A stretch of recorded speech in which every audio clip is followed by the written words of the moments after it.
Hello mga ka-Province Life, welcome back po muli sa ating munting channel. Sa mga hindi pa po nakapag-subscribe, pa-subscribe na lang po para lagi po tayong updated sa ginagawa natin dito sa ating farm. Ngayon ay aalamin natin yung tungkol sa loose or hernia. Ano nga ba yun mga ka-Province Life? Totoo bang laman loob yun ng baboy or talagang laman lang na tumubo mga ka-Province Life? Ngayon ay aalamin natin.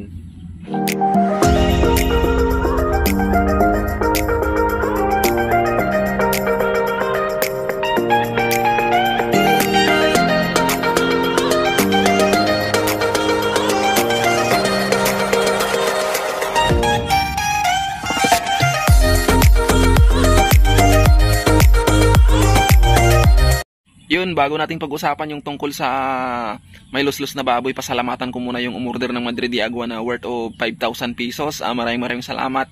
Ngayon nga ipapakita muna natin yun mga Province Life. Maya aalamin natin, panoorin nyo to mga Province Life. Maganda to tungkol sa mga may hernia na baboy, may luslus.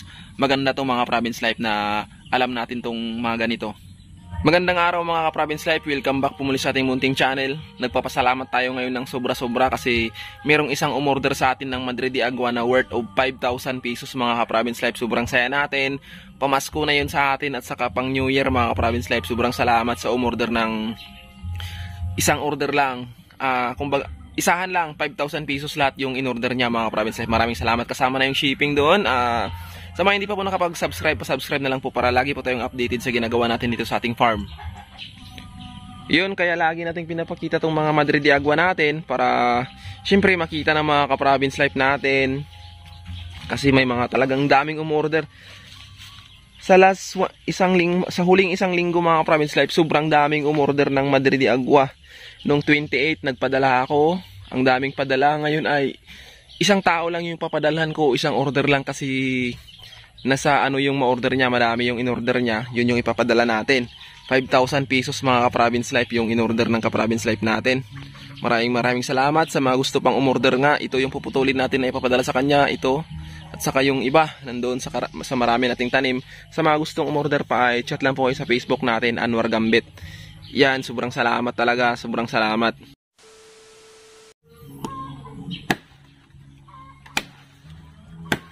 Sobrang tanda na talaga nito. Sobrang tigas na, kaya maganda to mga Province Life.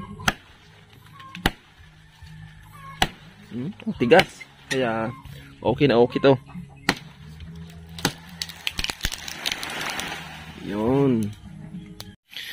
Yun, ito nga yung ipapadala natin kay Hilbert Dillion Tatad. Marami pang hindi nakakat.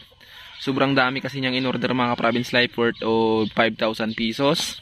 Yan ang gaganda kasi sinama talaga natin yung mga puno. Yung mga puno yung talagang puno niya na. Kasi marami na tayong Madre de Agua mga Province Life. Sobrang tatanda na nito. Hindi natin napuputol sa pagpapakain ng mga baboy kasi wala nga tayong baboy. Yun inuulit natin sa mga gusto pang umorder ng Madre de Agua. Chat lang po kayo sa Facebook natin, Anwar Gambit. Sobrang nagpapasalamat tayo sa mga umorder kasi nagagamit din natin yun pambili ng mga pagkain ng mga manok natin. Malaking tulong din pala itong Madre de Agua natin. Kasi dati, takot akong umorder. Kasi sa Facebook ko lang ito na-order. Kung ano yung presyo ko dati, kung ano yung presyo ng pagbili ko dati, yun din yung presyo ng pagbibinta ko hanggang sa ngayon. Hindi nagbago. 3 years ago, 5 puno lang yung nabuhay natin kasi ang in-order ko nga, ulitin ko lang, ay yung buhay na. Yung may ugat na, may dahon na. Pero pagdating sa biyahe, talagang may hirapan siyang makasurvive. Mas maganda yung stick lang yung binibigay natin. Pagdating sa mas madali siyang mabuhay. Kasi yung buhay na, masasaktan yun sa mga Province Life. Masasaktan yung mga dahon, yung ugat. Siyempre magkakaproblema yung puno. 5 puno lang yung nabuhay ko dati. Ngayon napakarami ko ng tanim. At hindi natin akalain na makapagbibigay rin sa atin to ng Ito, bibilangin ko yung 5 puno na tinanim ko dati. Magsisimula tayo dito sa hindi na yun kasali. Ito lang yata yun mga Province Life. Yung 5 puno na yun. Yan yung unang-una. Yung nandyan. Ito yung pangalawa. Yung pangalawa mga Province Life, tignan nyo kung gaano na siya kalaki. Kumbaga nasa magta3 taon na yan.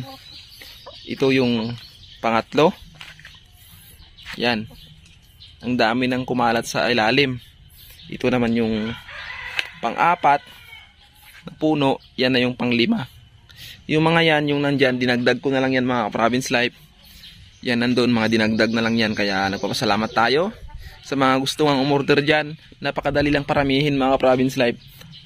Kung ma-area lang ako, talagang napakarami na to. Napakagandang ipakain sa mga alaga nating hayop. Kaya salamat sa patuloy na umorder. Sa mga umorder, sa gustong umorder, chat lang po kayo dyan sa Facebook na nakikita nyo. Yan po yung account natin. Yun, balikan lang natin yung alaga natin dati. Papakita ko lang sa inyo mga province life yung may los-los, at maya-maya ay sasabihin ko sa inyo kung ano nga ba yun. At sa mga eksperto dyan, sa mga nakaranas na, siguro magkakaiba-iba yung kung ano yung nandun sa tiyan ng baboy na yun. At alam na rin yun ng mga ka-province life natin, na mga expert na rin sa mga kumakatay ng mga may hernia. Alam na rin nila kung ano yun mga ka-province life. Yun, balikan lang natin yung alaga natin dati na may hernia. Ipapakita ko lang sa inyo mga ka-province life yung may los-los natin na baboy. Ngayon naman mga ka-province life ay tignan natin yung, or silipin natin yung baboy na meron siyang los-los, yung lumaki yung pusod niya. Bali 3 po sila, pero okay lang din naman, wala namang problema yun. Tara, alamin natin at tignan natin. Yun nga mga kababoy, yung isa nating alaga ay, yung ilang alaga natin ay mayroong hernia na tinatawag. Yung may bukol sa pusod banda. Yan, kung napipansin nyo yung mga katawan nila mga kababoy.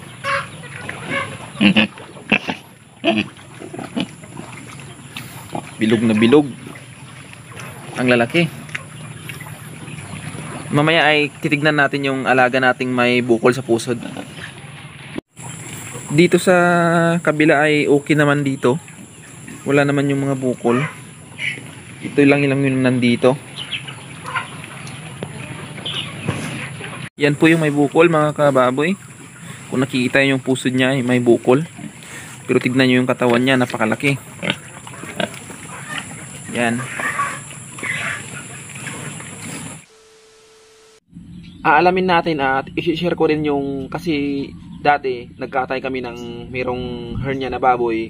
Ngayon ay sasabihin ko sa inyo kung ano nga ba yun. Yun nga, base sa experience namin dati, kasi naglitsyon kami yung ilang batch na ba yun ng baboy ko. Merong hernia, yun yung nilitsyon namin. At kung makikita nyo dyan mga province life, napakalaki ng hernia ng baboy na yan. Pero hindi yan yung kinatay namin na alaga namin nung time na mag New Year kasi yun. Sa naalala ko dati, ano yata ng lula ko noon, birthday ba yun ng lula ko, yung naglitsyon kami ng merong los-los. Yun mga ka-province life, yung bukol na yun, hindi po yun yung laman ng baboy or tinain ng baboy. Ano lang po yun siya mga ka-province life, parang kulay puti na laman ng baboy na tumigas dito. Hindi siya laman loob mga ka-province life. Okay na okay lang, walang problema sa mga may los-los na baboy. Yan sabi ng mga eksperto, yan din po ng sinasabi ng bumibili ng kakatay ng baboy. Kasi sabi ko, yung may mga alaga ako, ibibinta ko, mayroong mga los-los. Walang problema yung los-los, hindi yan nakakaapekto sa karne, sa laman ng baboy. Kung ibibinta mo man yan, kung kakatayin mo man yan, wala pong problema yung may los-los mga province life. Ano lang po yan, uulitin ko. Ano yan, laman lang na tumigas na yung kulay puti, parang taba siya na, basta yung kulay puti na parang shiny, yung ganun. Laman lang na matigas, hindi po yan yung bumubukol dahil lumalabas yung tinae, bumubukol, hindi po yun ganun yung los-los. Wala pong problema sa baboy yun. Hindi po totoo na pag pinapakain mo baka lumabas yung tinae. Hindi po yun, pero base lang yun po sa experience namin, naglitsyon kami ng baboy na kinatay nila. Hindi po yun laman ng loob. Siguro sa iba, masasabi nating laman ng loob na bumibitay yun.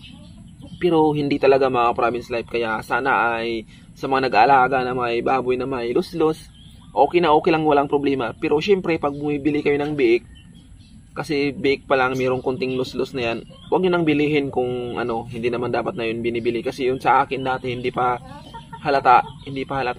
Tapos maliliit pa sila, tapos habang lumalaki yun na. Kaya iwasan na lang nating bumili ng mga ganun kung para sa, siyempre kahit sino naman mag-iisip na hindi maganda, hindi healthy yung baboy na yun, pero kahit may luslos yung baboy, okay na okay, wala pong problema.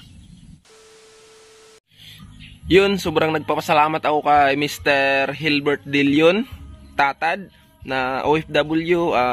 May kapatid siya, nag-aalaga ng baboy, sobrang lumaki na daw yung farm nila, kaya kailangan niya ng maramihang pagtatanim ng Madre de Agua. Kaya maraming salamat sa order mo, napakalaking tulong to sa atin sa mga alaga nating manok. Hindi ko akalain na may order sa atin ng 5,000 pesos. Dati kasi may order na sa akin ng 2,000 lang, yung pinakamalaki. 3,500 at 2,500 ata, pero ngayon ay 5,000. Siyempre kasama na yun yung shipping, pero napakalaki pa rin mga Province Life. Maraming salamat. Yun nga, maraming salamat mga Province Life, at umabot na tayo ng 20,000 subscribers. Maraming salamat sa suporta nyo mga Province Life. Dahil sa inyo ay nagpapatuloy tayo, at dahil nagugustuhan nyo yung ginagawa natin, kaya pinagpapatuloy natin yung ginagawa natin dito sa farm. Maraming salamat sa laging nagko-comment, laging nagpapa-shoutout, at sa mga OFW na laging nandyan, at saka sa mga silent viewers natin na sumusuporta palagi sa channel natin. Maraming salamat sa inyo mga ka-Province Life.